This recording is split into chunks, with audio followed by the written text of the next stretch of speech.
नमस्कार. आज मी बनवते आहे झटपट नाश्ता, हेल्दी आणि सोबतच बनवण्यासाठी सोपा ब्रेकफास्ट, लंच किंवा मग तुम्ही असंच खाऊ शकता मधल्या टायमाला करून. रवा घेतलेला आहे, त्यामध्ये भाज्या टाकल्या आहे आवडीनुसार, त्यानंतर दही टाकले आहे आणि मीठ टाकून एक बॅटर तयार करून घेतलेलं आहे.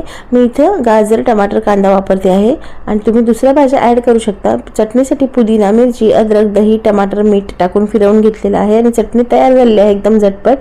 त्याचबरोबर यात दोन प्रकार दाखवते आहे. पहिला प्रकार आहे थोडंसं असं थिक डोसा दाखवते आहे, थोडासा ज्याला स्पॉन्ज डोसा पण म्हणतात तसा रव्याचा प्युअर आहे, याच्यामध्ये काहीच नाही मिक्स केलेलं आहे, तरी पण एकदम छान नाश्ता हा बनलेला आहे.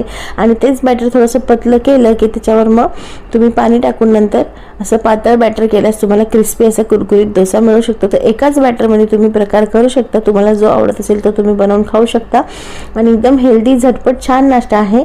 नक्की करून बघा आणि रेसिपी आवडल्यास रेसिपीला लाईक, शेअर, कमेंट करा आणि मनीज रेसिपीला लवकर